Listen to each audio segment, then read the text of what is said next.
Assalamualaikum warahmatullahi wabarakatuh. Sebelumnya kami ucapkan terima kasih kepada Pak Eka Chandra Ramdhani selaku dosen pengampu mata kuliah pemodelan sistem berorientasi objek. Kami dari kelompok 6 akan mempresentasikan proyek kami yang berjudul Perancangan Sistem Pembuatan E-Sertifikat Tanah. Perkenalkan, nama saya Dealia Nurasana. Saya sebagai moderator pada presentasi kali ini, dan ada anggota saya yang lainnya yaitu Agil Anwar Musadad, Devi Alpiani, Rizky Nugraha, Umi Ayuni, dan Wulan Nur Amalia. Kami di sini akan menjelaskan beberapa topik pembahasan. Di antaranya yang pertama latar belakang, yang kedua analisa sistem berjalan, yang ketiga rumusan masalah, keempat analisa sistem usulan, dan yang terakhir yaitu kesimpulan. Masuk ke materi yang pertama yaitu latar belakang. Menurut hasil riset kasus pertanahan di Indonesia, masih banyak terjadi di lingkungan masyarakat, yaitu adanya kecurangan yang dibuat oleh oknum tidak bertanggung jawab karena ingin menguasai tanah tanpa hak, sengketa batas, sengketa waris, menjual berkali-kali, sertifikat ganda, dan sertifikat akta jual beli palsu. Oleh karena itu, dengan adanya kasus pertanahan ini dapat merugikan pihak-pihak yang bersangkutan. Selanjutnya, analisa sistem berjalan.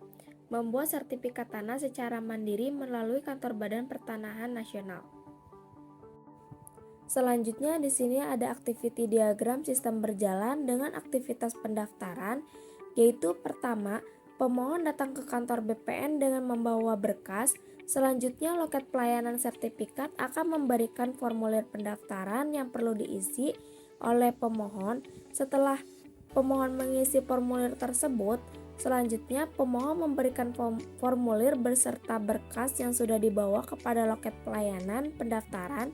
Setelah itu, loket pelayanan pendaftaran akan memverifikasi berkas tersebut. Jika tidak sesuai akan dikembalikan kepada pemohon. Tetapi jika sesuai, loket pelayanan tersebut akan membuat STT dan SPS lalu diberikan kepada pemohon dan pemohon perlu melakukan pembayaran pendaftaran. Selanjutnya ada aktivitas pemohon, yaitu pertama, loket pelayanan sertifikat mengajukan surat permohonan pembuatan sertifikat tanah kepada petugas ukur, lalu petugas ukur memberikan tanggal pelaksanaan survei kepada loket pelayanan sertifikat, lalu menyampaikan tanggal tersebut kepada pemohon melalui telepon atau via SMS. Selanjutnya di sini ada activity diagram pengukuran dan pembuatan sertifikat, di mana petugas ukur akan mendatangi lokasi pengukuran tanah. Setelah itu, pemohon diwajibkan hadir sebagai saksi. Setelah melakukan pengukuran tanah, petugas ukur akan menyerahkan hasil pengukuran tanah kepada PPAT. PPAT akan memverifikasi kesesuaian data.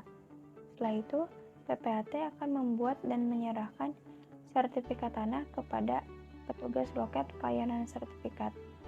Petugas loket ini menerima sertifikat tanah tersebut. Kemudian yang terakhir ini ada activity diagram penyerahan sertifikat, di mana petugas loket pelayanan sertifikat menghubungi pemohon melalui via telepon atau SMS. Setelah itu pemohon datang ke kantor BPN dan langsung mendatangi petugas loket pelayanan sertifikat. Petugas loket akan menyerahkan sertifikat tanah tersebut. Sebelumnya, pemohon diminta untuk melakukan pembayaran pemeriksaan tanah dan pembuatan sertifikat. Setelah melakukan pembayaran, pemohon baru bisa menerima sertifikat tanah tersebut. Baik, setelah melihat sistem yang sedang berjalan, dapat dirumuskan ada 3 rumusan masalah yang ada di dalam sistem berjalan. Yang pertama, waktu yang kurang efisien. Yang kedua, memakan pengeluaran yang besar, dan yang ketiga, pemohon tidak dapat melihat proses pengajuan sertifikat secara real-time. Selanjutnya, kita akan masuk ke analisa sistem usulan. Dalam sistem usulan ini, kami mengusulkan untuk membuat aplikasi pembuatan e-sertifikat tanah. Untuk sistem usulan sendiri, di sini kami memiliki 4 aktor, yaitu yang pertama ada user, lalu admin, petugas ukur, dan PPAT. Pertama, saya akan menjelaskan tentang use case-nya. Di sini ada aktor user yang memiliki akses untuk mengisi data identitas dengan extend menambah, mengedit, dan menghapus.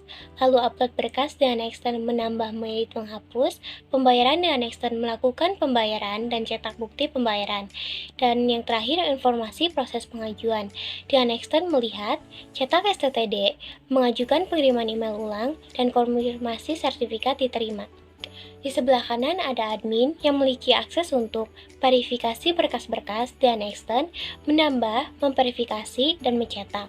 Lalu membuat surat permohonan dan extend menambah, mengedit, dan menghapus. Selanjutnya ada petugas ukur yang memiliki akses untuk menerima surat permohonan dengan extend melihat dan menghapus, menginput tanggal survei, dan upload hasil pengukuran dengan extend menambah, mengedit, dan menghapus. Yang terakhir, PPAT yang memiliki akses untuk melihat hasil pengukuran tanah dengan extend mencetak. Semua akses yang dilakukan aktor dapat dijalankan dengan include login. Kemudian di sini ada activity diagram sistem usulan. Yang pertama, activity diagram menu pendaftaran, di mana user melakukan login.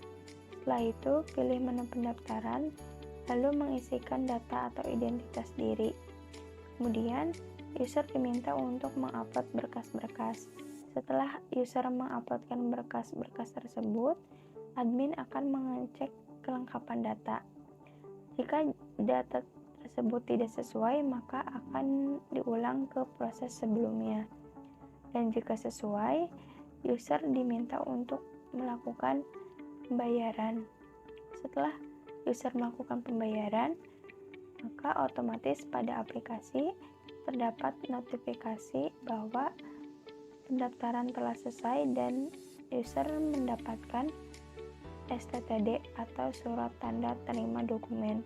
Yang kedua, ini ada activity diagram pengukuran di mana admin akan membuat surat permohonan lalu memberikan surat permohonan tersebut kepada petugas ukur.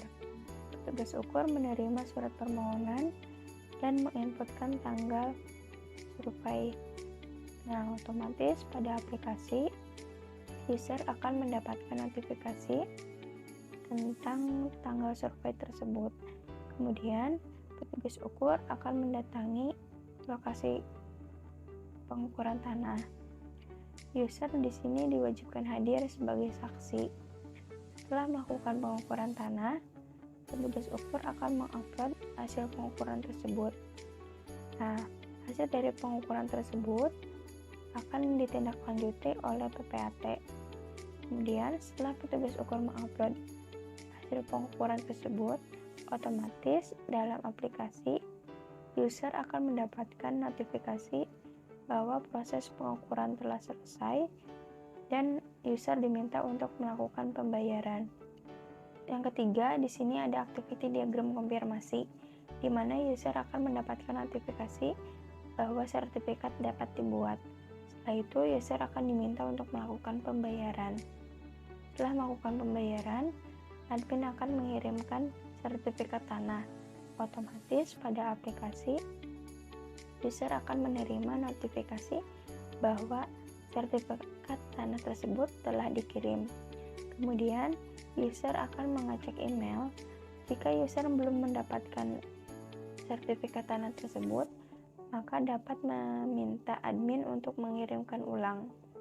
Jika user mendapatkan sertifikat tanah, maka user diminta untuk mengkonfirmasi bahwa sertifikat tanah telah diterima.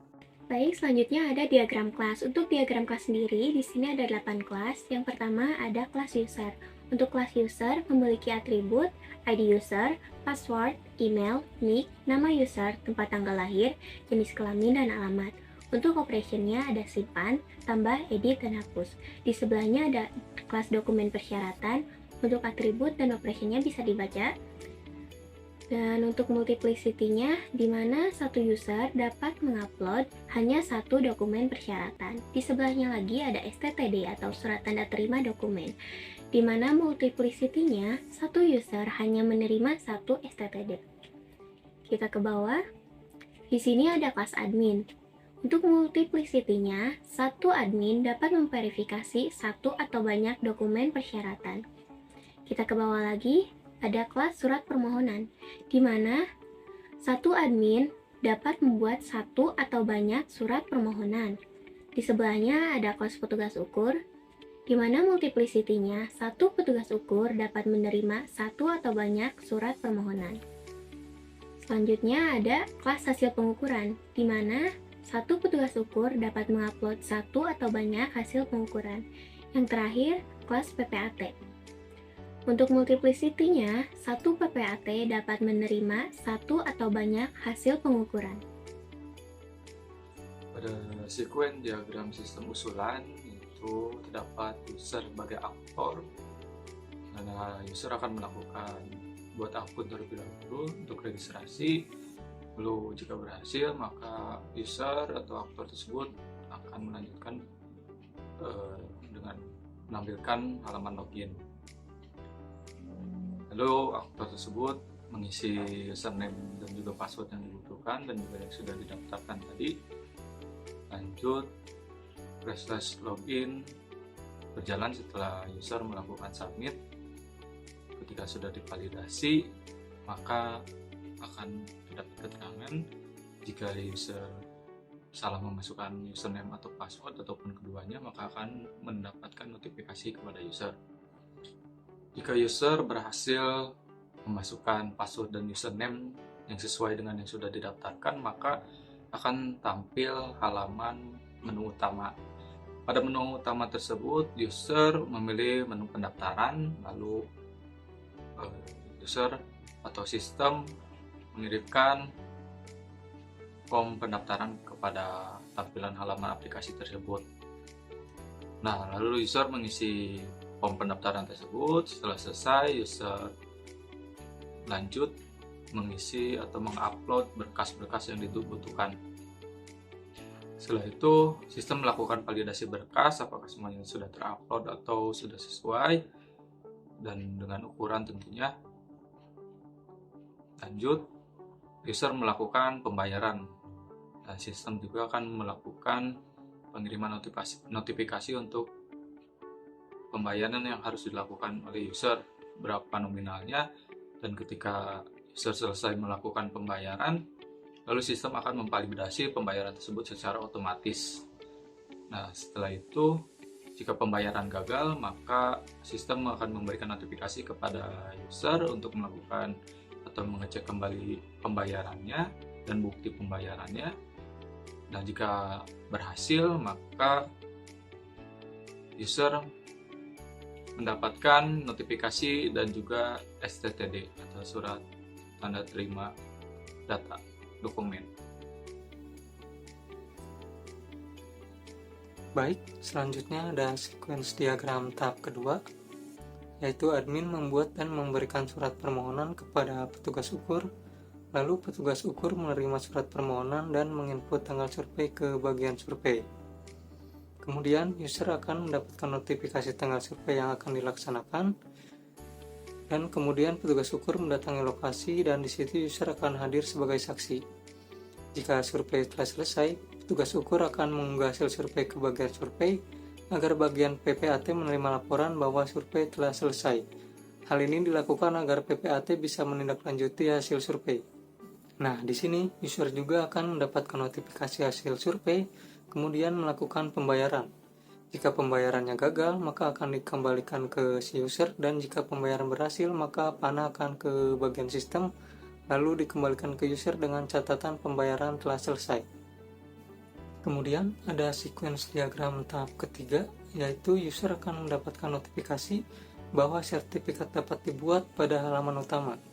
Setelah itu, user akan diarahkan ke bagian pembayaran untuk melakukan pembayaran. Di sini, pembayaran akan melakukan validasi agar jika pembayarannya gagal, maka akan dikembalikan kepada user, dan jika pembayarannya berhasil, akan dikirimkan kepada admin. Nah, jika pembayarannya berhasil, maka admin akan mengirimkan sertifikat ke email sekaligus mengirimkan pesan bahwa sertifikat telah dikirim ke bagian halaman utama agar user mendapatkan notifikasi.